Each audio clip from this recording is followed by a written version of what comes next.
So recently, news came out that a lot of fans are actually demanding for another character to show up in the third Sonic film.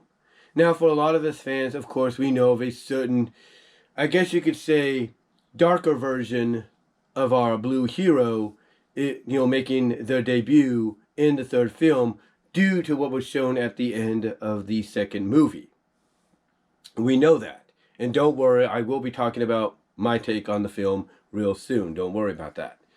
But we do know that darker representation of our blue hero will be showing up in the third film. But because of that, a lot of fans now have been demanding and wanting to see one of his companions from Team Dark show up as well. And that, of course, is Rouge the Bat. But why would they want Rouge? I mean, everybody wants Sally, obviously, for Sonic, because she's one of the long-term female characters established back from the early 90s. But why Rouge?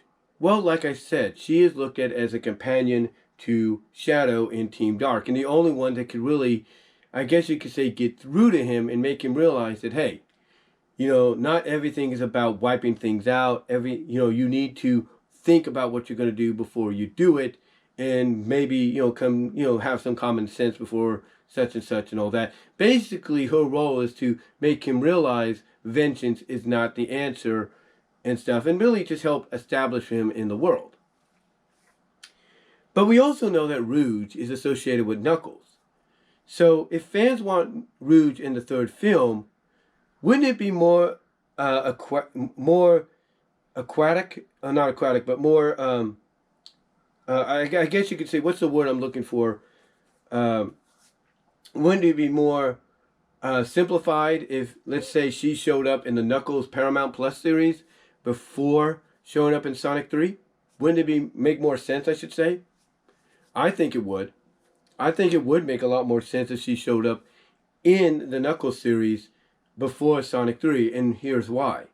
Because by showing up in the Knuckles series, you establish who she is, especially for the movie-going audience that's enjoying these movies that don't really know much about Sonic lore. You establish who she is in the Knuckles series so that when the third movie comes around and you implant her there, people will know who she is and not wonder, okay, who's this white bat coming out of nowhere in this film along with the darker version of our blue hero to basically be like a companion or whatever. You basically establish, like I said, who she is, her identity, what her purpose is, and stuff like that. And you allow her character and the appearances she'll make in the series, who knows how many that would be, you allow her character to go through character development to, like I said, make her almost fully fleshed out to put her in, so that when you put her into the film, I should say, people know who she is right off the bat, and they don't wonder like who she is coming out of nowhere. But if that's not the case, how do you bring her in directly into the film? Do you make her come through via warp ring like Tails and Knuckles did?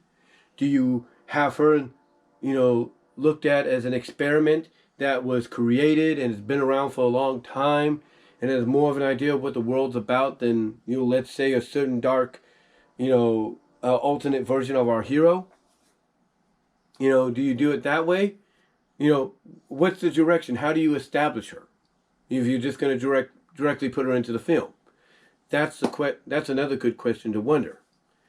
But overall, though, depending on whether or not they introduce her in the Knuckles series, or they decide, before the third movie to establish who she is, flesh her out, give her character development before implanting her in the movie, or they just bring her into the movie directly, the question, is, how will she be presented?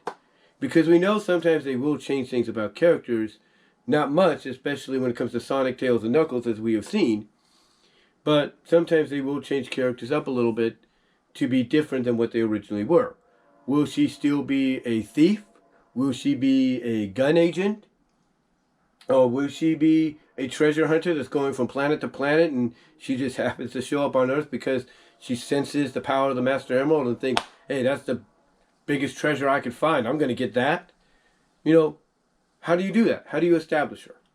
Those are questions, hopefully, that will be answered.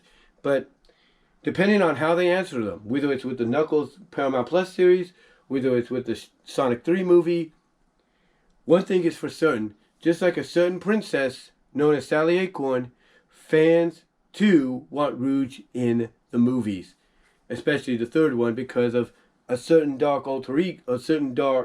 version of our blue hero debuting very soon. But what do you guys think? What are your thoughts on fans wanting Rouge in the third film when it happens? How would you think she'll be presented and debuted in the film if she just shows up there first and foremost? Or do you think maybe putting her into the Knuckles Paramount Plus series is a better avenue to go down, because it allows her to be introduced to the audience, it fleshes her character out, gives her that development that she will need, and then implant her afterwards into the film, where it won't be like, okay, where did she come from out of nowhere, and she's already established. What are your thoughts? Let me know down below in the comment section below, as well as in the live chat during the premiere, where super chats and super stickers are open and would be appreciated. Also check me out at VENMO at BW Roses. Also check me out at VENMO at Brian-Walmer-2 to help support me there, as well as at Cash App at BW Roses 98, as well as at patreon.com/BW Roses. Support me with $1, $3 tier. Also check me out at deviantart.com/BVW1979. But again, guys, let me know what your thoughts are. How do you feel about fans wanting Rouge in the third movie? How would you bring her into the third movie directly? Or do you think it's better to introduce her in the Knuckles series, give her that moment of character development, fleshing her out and everything, and then before implanting her in the movie? How do you feel Rouge should be brought in, since fans want her in along with a certain princess? What are your thoughts? Let me know down below. I know this sounded quick and ramblish, but I'm doing this in 4K at 8 minutes 52 seconds. But let me know what your thoughts are, guys, and I am out.